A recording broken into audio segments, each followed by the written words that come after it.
Նախ քրեական գործի հետ կապված Քարոզարշավի ամբողջ ընթացքում Նիկոլ Փաշինյանը ասում էր, որ Քոչարյանին պետք է նստեցնեմ։ Եվ հիմա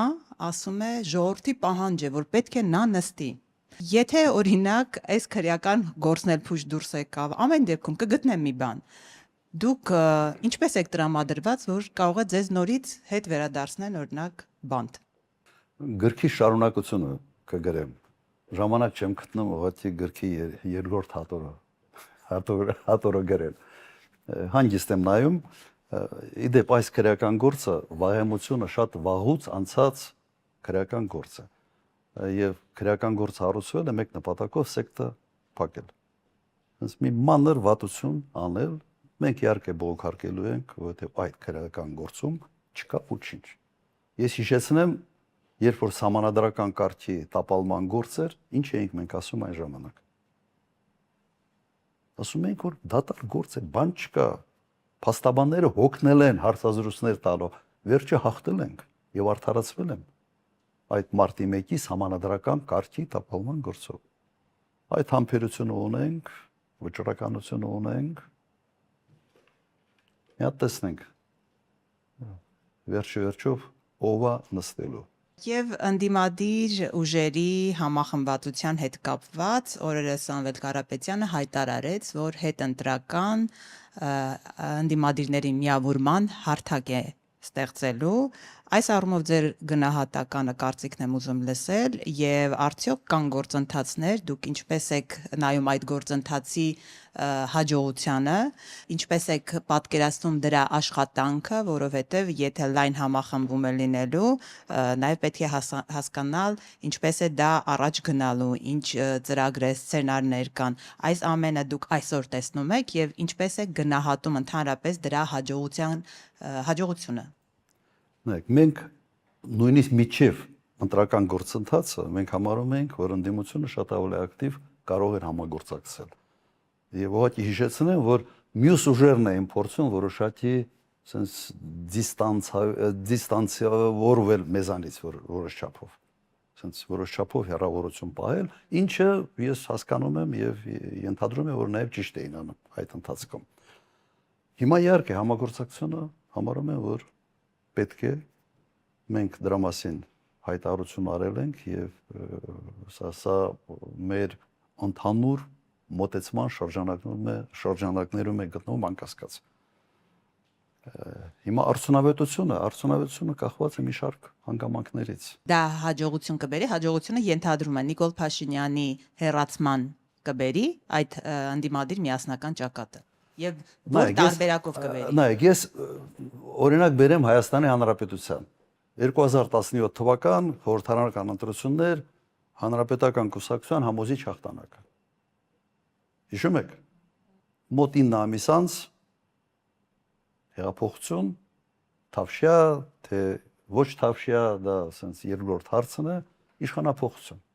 Հնարավոր է դա։ Ասենց տեսական բաներ չեմ ասում։ Պատմական օրինակներ բերեմ, օրինակ Թունիս 2000, եթե չեմ սխալվում 10 թվական Ben Ali-ն 90% ձայներով ընտրվում է Թունիսի նախագահ։ Ուղիղ 12 ամիս հետո հեղափոխություն եւ Ben Ali-ն փախնում է Սաուդյան Արաբիա։ Հետո ավելի ուշ տարիներ հետո մահանում է Սաուդյան Արաբիա։ Հնարավոր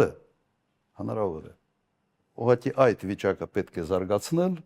որոշ հանգամանքներ պետք է իրար հանդիպեն, ասենց կոպիտ ասած, օրինակ Թունիսում դա եղավ, եթե չեմ սխալվում, հացի թանկացում եւ այլ, բավական այլ process-ներ կար, բայց հասունացած մի բան կար, որը պայթեց։ Եվ երբ ռեժիմը ունի բռնապետական ասենց հակումներ, դժվար է գնահատել իրական տրամադրությունը մարդկանց։ Քանի որ շատ են նաև իշխանական տեսակետներ կա, որ մեզ մեղադրում են, որ մենք 50+1 չենք, բայց ամենաշատ ձայնը մենք ենք հավաքել, մենք կարողանալու ենք հետագան որոշել Հայաստանի բոլոր հարցերի հետ կապված եւ ասում են, եթե կեղծիքներ են եղել, ուր է ընդդիմությունը, օրինակ Փաշինյանն ասում է, ինչու դուրս չի գալիս հեղափոխություն չի անում, եթե կեղծվել են ընտրությունները, եթե գողացվել են ձայները։ Հիմա օրինակ հեղափոխությունին չեք անում, եթե համոզված եք, որ կեղծվել են։ Իմիջիալը 17 թվականին Նիկոլ Փաշինյանը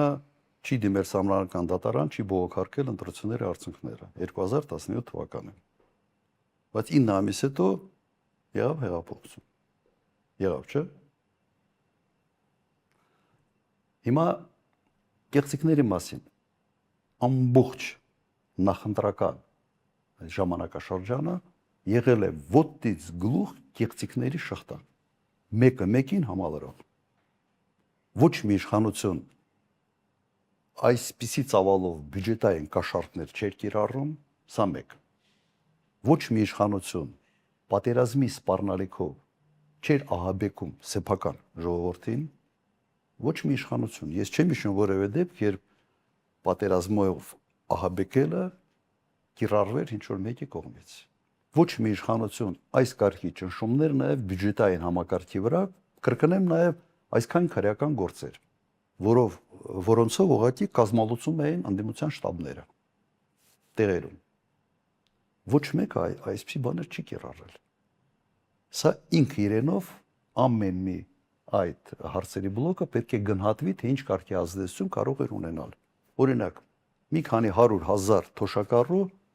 ստացել են բյուջետային կաշառք։ Հիմա քանի թոշակառուի վրա է ազդել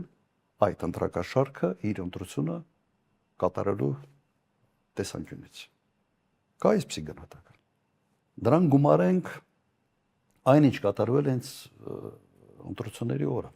Մենք հիմա ստուգում ենք ցուցակները, մոտավորապես 30,000-ի տարբերություն կա բյուլետենների քանակի եւ ստորագրությունների մոտ 30,000-ի տարբերություն։ Հիմա սրա բացատրությունը պետք է տան։ Բացատրությունը չկա։ Այսպես ասենք, այնինչ կիրառել է այս իշխանությունը մի 2-3 ամսվա ընթացքում միջև ընտրությունները, եթե այդքանը կիրառվեր, օրինակ Խաչի գյուղից մի գյուղացու, որին ոչ ոք չճանաչեր, ենթադրում եմ մի քիչ ավելի մեծ տոկոս կհավաքեին, քան Նիկոլ Փաշինյանը։ Ամենայն լրջությամբ եմ ասում։ Եթե մի լրիվ անհայտ մարդ հայտնվեր դաշտում եւ ասեր թոշակառուներ ջան, 10,000 դրամով ավելացնում եմ։ Վարորդներ ջան, ձեզ բալային համակարգը վերացնում եմ։ Եվ մի շարք այլ քայլերը, որ ուղղակի արձակուրդում գտնվող վարչապետը հայտարարություններով անում էր։ Եվ հայտնվեին եվրոպացի առաջնորդներ, որոնք ասեն, այս տղան սրանից լավը չկա, հենց ինքը եղավ, դուք դառնում եք եվրո ռեմոնտով Հայաստան։ Կրկնեմ, լրիվ անհայտ մարդը երևի կհավաքեր մի քիչ ավելի շատ, քան Նիկոլ Փաշինյանը, որովհետև Նիկոլ Փաշինյանին վերջը արդեն մի մեծ զանգված ճանաչում է նաև բացասական առումով, անհավասարակշիռ, իստերիկ, հոգեկան, ակնհայտ, առերևույթ խանգարումների sense բնութագրեր ունեցող անձնավորություն որպես։ Sense մի հավասարակշռված հանգիստ մարդ, կրկնեմ, որին ոչ ոք չի ճանաչում գար, այսպիսի լծակներ կիրառելով եւ այսպիսի աջակցություն ունենալով ավելի շատ ձայներ կհավաքեր, քան Նիկոլ Փաշինյանը։ Դա ընդամենը կրկոտ ռետոր է, երեք ասում էր։ Ինքը միշտ այդպեսին է եղել։ Հիմա ինչ ասեմ, հատուկ բուժ բաներ կա, այս հաստատություններ կա, որտեղ մեկը Նապոլեոնն է, մեկը Վաբանն է, այս մեկ ուրիշ հայտնի մարդ է եւ այլ, հիմա ինչ ասեմ։ Եթե դա բավարար է, sense կամ դա բացատրում է, որ կարելի է ընտրությունների ժամանակ ընդդիմության վերաբերյալ ուղղակի արտահայտություններ անել, որ կսպանեմ, կնստացնեմ, պատերով կտամ եւ այլ, սա խոսում է ոչ միայն դաստիարակության մասին, սա խոսում է ուղղակի մարդու հոգեվարքի մասին, հոգեկան վիճակի մասին։ Կոնկրետ իմ հասցեից մի քանի անգամ ասել է, որ կսպանեմ։ Ասել է, չէ, բոլորդ վկա եք եղել։ Եվ միգուցե ստե մի բան ավելացնեմ, նայեք, քարոզարշավը 90%-ով Նիկոլ Փաշինյանը անցկացրել ատելության խոսքի ներքո։ Այս քարոզարշավը, կրկնեմ, ոչ թե պոզիտիվի վրա է փորձել ինչ-որ բան կառուցել։ Խաղաղության մասին խոսալուց ասում էր, եթե ես չլինեմ կլինի պատերազմ, սարսափելի պատերազմ արդեն սեպտեմբերին իր բառերն իմը չի, ուրեմն խաղաղությունը ոչ թե որպես խաղաղություն, այլ խաղաղությունը որպես